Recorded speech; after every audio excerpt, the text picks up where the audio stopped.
E aí, galera, tudo bem? Espero que todos estejam bem. Então, vamos dar início à nossa primeira aula do eixo de noções em radiologia odontológica. É importante que todos saibam um pouco da questão da anatomia dental. Não adianta nada a gente saber fazer raio-x se a gente não entende de dente. Então, o primeiro passo é entender as estruturas do dente, sejam elas externas ou internas. Só para a gente se entender enquanto há tempo, em novembro de 1895, foi descoberto o raio-x. E pouco depois, 22 de novembro, já foi feita a primeira radiografia odontológica. Então, acho que aqui duas coisas chamam a atenção. Primeiro, a questão de tempo, né, entre a descoberta do raio-x e a primeira radiografia odontológica. E também a questão de quanto tempo, ó. 25 minutos para fazer um raio-x. Hoje essas coisas mudaram bastante. Mas vamos lá. O dente. Não importa se seja dente da frente ou dente de trás, as estruturas elas se mantêm da mesma forma. Então, vamos ver ele na questão macroanatomia, na parte maior do dente. Nós temos o dente dividido em três partes. A parte que a gente vê é a coroa do dente. Aquilo que tu olha na boca de uma pessoa, a gente chama de coroa do dente. Logo abaixo da coroa tem um pedacinho que chama colo, ou região cervical, vocês vão encontrar com essa nomenclatura também, que é bem onde a gengiva do dente, ela se adere ao dente. E toda a parte que a gente não vê, a gente chama de raiz. Importante, a raiz ela é o dobro do tamanho da coroa. Então, aquilo que a gente vê na boca do paciente, eu tenho dois pedaços daquilo para baixo ainda. Mas por que é importante isso? Porque vai que o paciente te pergunta, mas por que vai usar um filme tão grande? Aí vocês podem explicar para ele. É que o que a gente vê é muito menor do que aquilo que a gente não vê.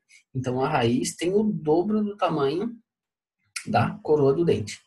Agora vamos para a parte da microanatomia. As partezinhas menores. De fora para dentro, vamos começar pelo esmalte. Primeira coisa, o esmalte é a parte mais dura do dente. Ele é muito calcificado, então ele é muito duro.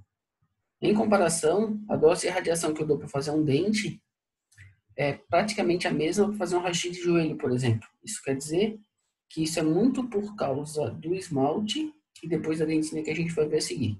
Então, falando do esmalte, ele é duro, e uma coisa que pouca gente sabe, ele é incolor e ele é transparente. Ele é como se fosse um vidro que protege o dente. Então ele protege todas as camadas externas do dente do meio, melhor, das camadas internas do dente do exterior. Então, duro, transparente e incolor. Entrando para o dente, nós temos a dentina. Já é um tecido bem mais vascularizado, já tem matéria viva. Só que ainda fabrica substâncias minerais. Isso faz com que a dentina também ainda seja uma estrutura muito dura. O esmalte e a dentina é que dão dureza para o nosso dente. Deixa a densidade alta, fazendo com que a gente tenha que dar uma dose de radiação maior. A dentina, além de ser dura, ela é a que dá a coloração do dente. Então, o nosso dente tem uma cor natural, uns mais amarelados, outros menos amarelados, muito por causa da dentina.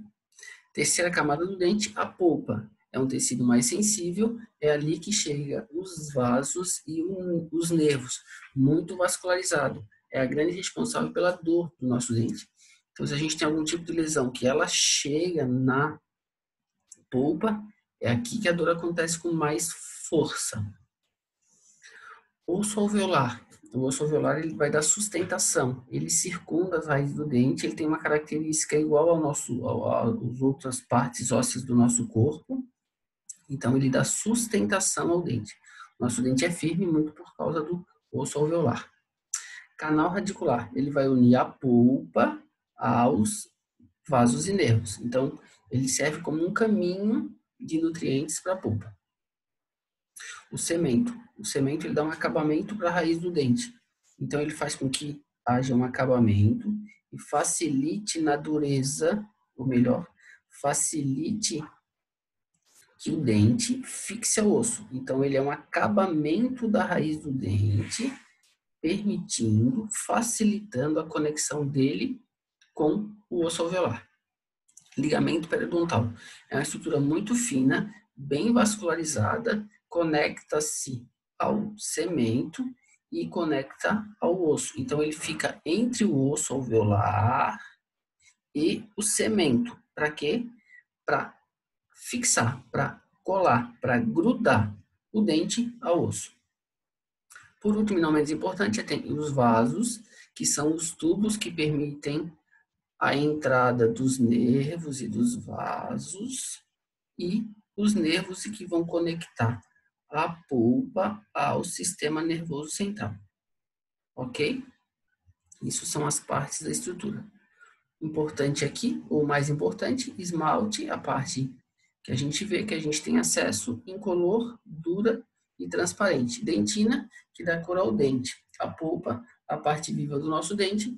O osso alveolar, que dá sustentação, que dá firmeza ao dente. Canal radicular, que permite a entrada de nutrientes, então é a conexão da polpa com o meio externo, né, chamando o meio externo para dos vasos nervos, o cemento, o acabamento de raiz que ajuda na conexão do dente, o ligamento periodontal é o que faz com que fique firme, que conecte o dente com o osso alveolar, os vasos, que são os dutos que permitem a chegada dos nervos, os nervos é a conexão do dente com o sistema nervoso central. Coroa, a parte que eu vejo do dente, raiz, a parte que eu não vejo. Importante, a raiz é o dobro do tamanho da coroa. Isso aqui é uma maneira mais, né, um linguajar mais técnico. Depois vocês em casa tem mais uma lidinha que vai fixar o que a gente está conversando no slide anterior. Nós temos 4 tipos de dente. Não é a quantidade de dentes, é os tipos de dentes que a gente tem na boca. Os dentes incisivos, os dentes caninos, os pré-molares e os molares. Como vocês já são profundos conhecedores da anatomia humana, então vocês sabem que a digestão começa pela boca. Uma boa mastigação facilita a digestão. Então, para uma mastigação correta, o ideal seria os incisivos, começar pelos incisivos, que eles cortam os alimentos. Depois dos incisivos, esse alimento deveria passar pelos caninos, eles vão rasgar esse alimento. Aí os pré-molares, que são um pouco mais largos, vão triturar bem esse alimento. E por último, e não menos importante, os molares, que têm uma anatomia ainda mais larga para a gente fazer a mastigação. Então, incisivos, eles são afiados e cortam o alimento. Os caninos são um pouquinho uma ponta mais fina e furam esses alimentos, ou rasgam. Os pré-molares, eles são mais largos e permitem o quê? A esmagação ou triturar os alimentos. E os molares, que são os mais largos de todos, é onde a gente termina essa mastigação para depois engolir. Então, por favor, a partir dessa aula, vocês façam dessa forma, tá? O alimento tem que passar pelos incisivos, tem que passar pelos caninos, tem que passar pelos premolares e pelos molares antes de engolir. Não precisa ter pressa. Ó, um exemplo na boca, os dentes em verde são os incisivos, os roxinhos, os caninos, os azuis, os premolares, os amarelos, os molares. Boca em cima, boca embaixo da mesma forma. Incisivos, caninos, premolares e molares. A boca, ela também tem uma divisão anterior e posterior. Só que a divisão anterior e posterior é um pouquinho diferente em relação à divisão do corpo humano. Não confunda o anterior e posterior do corpo com o anterior e posterior da boca. Vou voltar na figura anterior para vocês verem. Ó.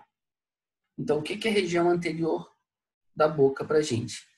Quando a gente fala em região anterior, a gente está falando dos caninos e dos incisivos. Quando a gente fala de região posterior, eu estou falando dos pré-molares e dos molares. Repetindo, incisivos são os verdes, os caninos roxos, região anterior. Os azuis são os pré-molares, os amarelos são os molares, região posterior. Então, preste atenção nessa fala. Dentes anteriores, incisivos e caninos. Dentes posteriores, pré-molares e molares. Incisivos roxos e verdes, pré-molares azuis e molares amarelo. Ok? Mais um pouquinho. Como é que a gente divide a boca? A boca é dividida muito parecido com as mamas. Para quem já teve aula de mamografia vai saber o que eu estou falando. Quem não teve vai ficar mais fácil para depois a aula de mamografia. A gente divide a boca em quadrantes, em hemiarcos. A gente vai dividir a boca em a parte de cima e a parte de baixo. Essa linha verde vai nos indicar a parte de cima é a maxila, a parte de baixo é a mandíbula. Mas eu vou dividir no plano médio sagital também, e aí eu tenho metade esquerda e metade direita. Se a gente pegar a linha verde, a linha azul, desculpa, com a linha verde, eu tenho 4 quadrados, 4 quadrantes. Mas como a arcada, a boca, é um arco, a gente também chama de hemiarco. Portanto, teremos 4 hemiarcos. E como é que vai ficar essa questão de hemiarco? Fica dessa forma, ó. Hemiarco igual a quadrante, então a gente pode chamar de hemiarco, a gente pode chamar de quadrante, vai da preferência de cada um, mas a nomenclatura mais comum é hemiarco. Então, nós temos a parte superior e a parte inferior. Cada quadrado desse, um hemiarco. E aí vai o lado. Então, vai ficar assim, ó, hemiarco superior direito. O quadrado de cima do lado direito. Hemiarco superior esquerdo. O quadrado de cima do lado esquerdo. Hemiarco inferior esquerdo. O quadrado de baixo do lado esquerdo. Hemiarco inferior direito. O quadrado de baixo do lado direito. Era isso, galera. Espero que vocês tenham gostado. Deem uma olhada nesse vídeo quantas vezes vocês acharem necessário. E qualquer dúvida, vocês podem entrar em contato comigo através do clipe do app do colégio. Essa aula também vai estar lá à disposição de vocês, para vocês olharem quantas vezes vocês quiserem. Grande abraço. Beijo.